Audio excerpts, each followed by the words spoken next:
नमस्कार, मैं हूं अमानुल हक। आप देख रहे हैं मेरी पहचान न्यूज़।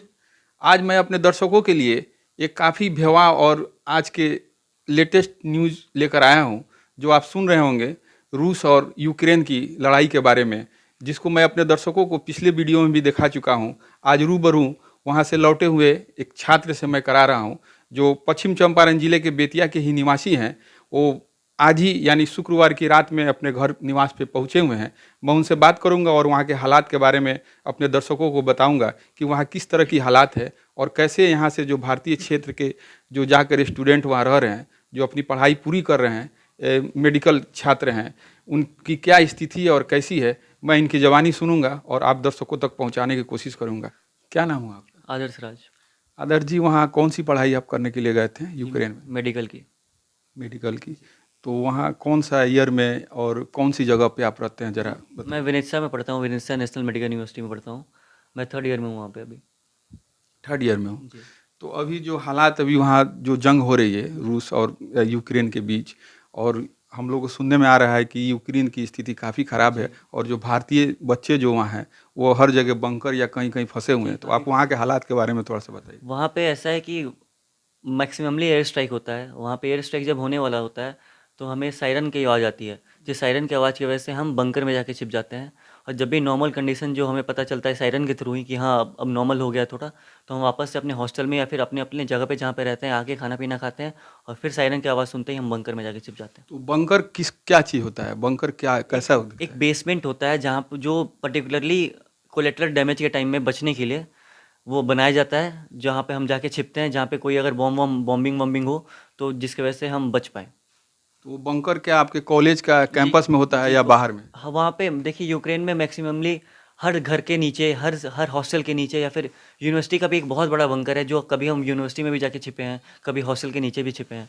आपके कॉलेज का क्या नाम था वहाँ पे? विनित्सा नेशनल मेडिकल यूनिवर्सिटी। अच्छा, वहीं का रहने वाले। जी, जी। तो वहाँ से आप मतलब जब आपकी लड़ाई जब शुरू हुई, जी। तो आप लोग के उस समय कैसा माहौल था, आप लोग या आपके दोस्तों के बीच में? सभी काफ़ी डरे हुए थे। पहले तो हमें समझ नहीं आया कि हमें क्या करना है।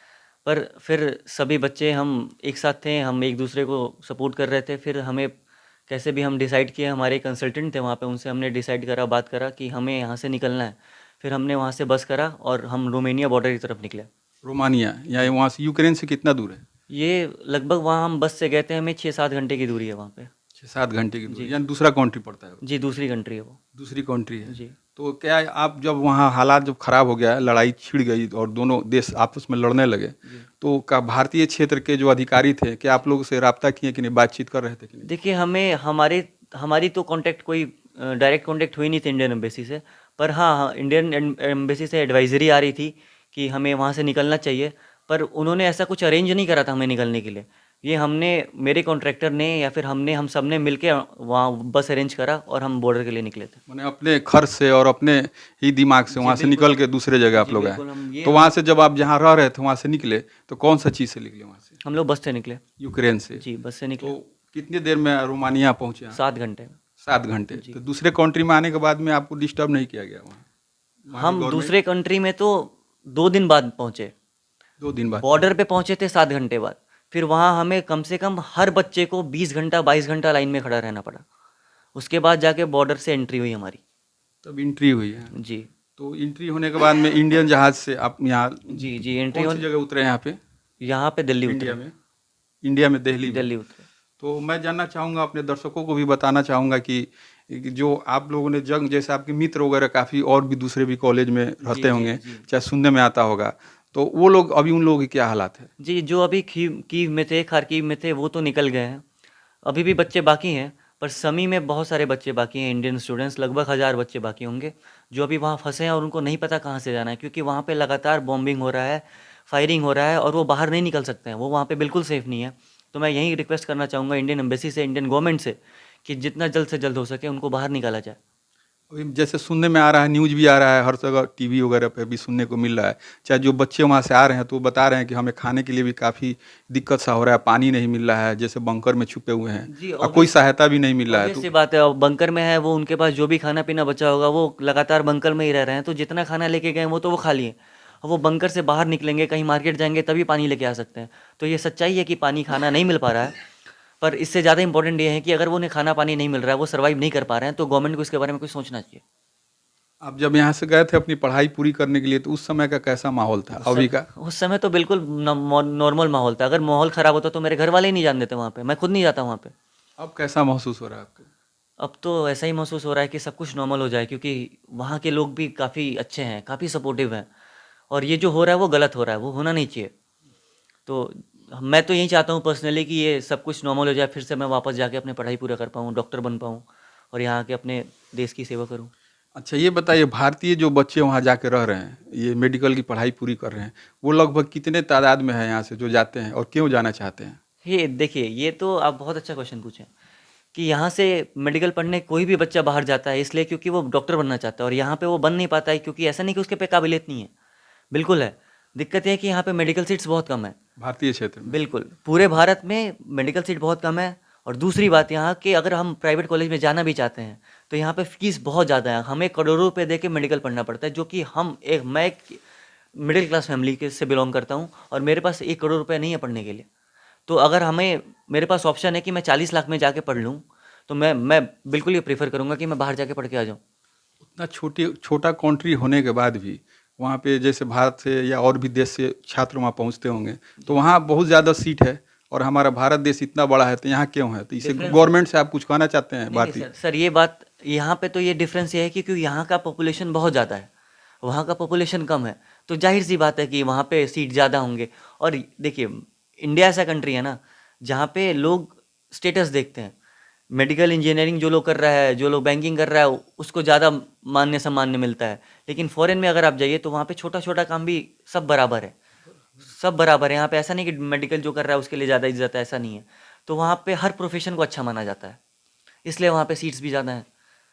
तो भारतीय में तो ज़्यादा बड़ा है, तो यहाँ ज़्यादा सीट होना चाहिए, ज़्यादा कॉलेजेस होना बिल्कुल होना चाहिए। चाहिए। यहाँ पे यही मैं गवर्नमेंट से बोलना चाहूँगा कि आप प्लीज़, आप अगर आप कर सकते हैं, आपके पास ये एक पोटेंशियल है कि आप सीट बढ़ा सकते हैं।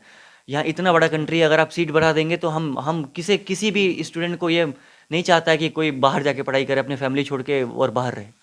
अच्छा अभी ये वहाँ के हालात के बारे में ज़रा बताइए, अभी किस तरह का सिचुएशन है? जैसे बम गिरता होगा, चाहे बच्चे सुनते हो किस तरह खौफनाक एरिया जो देखते हैं, चाहे कैसा खौफ लगता है कि कैसा लग रहा होगा अभी? बिल्कुल ही डरावना होता है। वो बच्चे अगर बॉम्ब गिरता देखते हैं तो वो उन्हें ये सोच नहीं पाते हैं कि वो घर वापस जा भी पाएंगे या नहीं जा पाएंगे। हर बच्चा इसी डर में लगा हुआ है, और बच्चों से ज़्यादा उनके पेरेंट्स डर में लगे हुए हैं। अगर हम वहाँ पे रात भर जगते हैं तो मेरे पेरेंट्स भी यहाँ पे रात भर जग के बैठे रहते हैं। हर 2 घंटे पे फ़ोन आता है, हर घंटे पे फ़ोन आता है। आपके पेरेंट्स के उस समय कितने, वो तो भी डरे सहमे होंगे? बिल्कुल डरे थे मेरे पेरेंट्स। यहाँ पे जब तक मैं वहाँ 10 दिन 15 दिन फंसा हुआ था, और 10वें दिन मेरी मम्मी से बात हुई है मेरी, और 10वें दिन मेरी मम्मी यहाँ रो रही थी। कल मैं यहाँ पे घर पे आया और मेरी मम्मी यहाँ पे कम से कम 15 मिनट मेरे से गले लग के रोई हैं। मेरी बुआ आई हैं अभी, मेरी बुआ अभी यहाँ अभी भी ऊपर बैठ के रो रही हैं। ये मंजर था। तो आपको जब भारतीय क्षेत्र में पहुंचे तो यहाँ के एम्बेसीज वगैरह वहाँ पे, वहाँ आप लोग से रब्ता करना या बातचीत करना, ऐसा कुछ माहौल था कि नहीं? जी जी, वहाँ पे जब हम रोमेनिया बॉर्डर क्रॉस कर गए तो एम्बेसी आई थी हमें। एम्बेसी ने हमें बस प्रोवाइड किया, वो हमें शेल्टर प्रोवाइड करी। हम वहाँ रहे 2 दिन। एम्बेसी के बस के थ्रू ही हम एयरपोर्ट गए। एयरपोर्ट से हमें टिकट मिला जो इंडियन गवर्नमेंट ने हमें अरेंज करा था। वहाँ से हम दिल्ली आए। दिल्ली में हमें बिहार गवर्नमेंट रिसीव करा। दिल्ली से हमें पटना की फ़्लाइट करी बिहार गवर्नमेंट ने, और हम पटना आए वहाँ तक। आपका शुभ नाम? आकाश मिश्रा। ये आपसे बड़े भाई हैं या छोटे? जी, मेरे बड़े भाई हैं। तो ये जब वहाँ यूक्रेन में थे, ये जंग का माहौल जब आप लोगों ने सुना या हम लोगों ने सुन रहे थे, तो आपको उस समय कैसा लग रहा था? हम लोग बहुत फ्रस्ट्रेशन में थे, टेंस भी थे कि भैया वहाँ पे फंसे हुए हैं। सबसे ज़्यादा चिंता था कि वो वहाँ से कैसे भी निकल के आ जाए, जिसमें हमारे इंडियन गवर्नमेंट ने बहुत साथ दिया हम लोगों का। इन लोगों का भी बहुत सारे बच्चों को रेस्क्यू कर लिया गया है और बाकी प्रोसेस भी चल रहा है। आशा है कि जल्दी ही सारे इंडियंस वहाँ से वापस निकल जाएंगे। यानी इनसे लगातार बातचीत आप लोग से होता रहता था? जी, कम्युनिकेशन हम लोग का तो आपको लगातार। कैसा लग रहा था कि वो भारत में फिर लौटेंगे या नहीं लौट पाएंगे, वहाँ का माहौल, या आपको कैसा महसूस हो रहा था?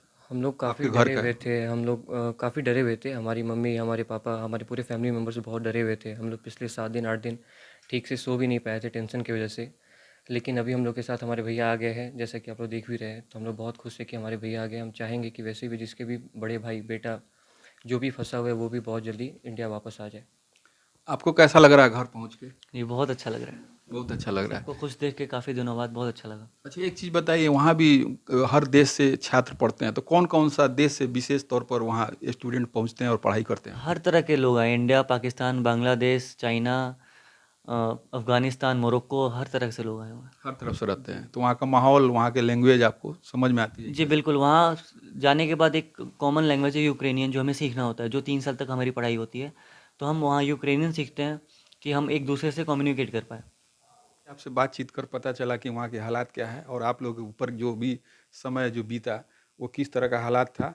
और हम अपने दर्शकों को ये भी बताना चाहूँगा कि ये वहाँ का हालात रूबरू ये करा रहे थे सर जी, और आगे भी मैं इस अगले वीडियो में भी इस तरह की पता करके वहाँ के हालात के बारे में मैं बताता रहूँगा।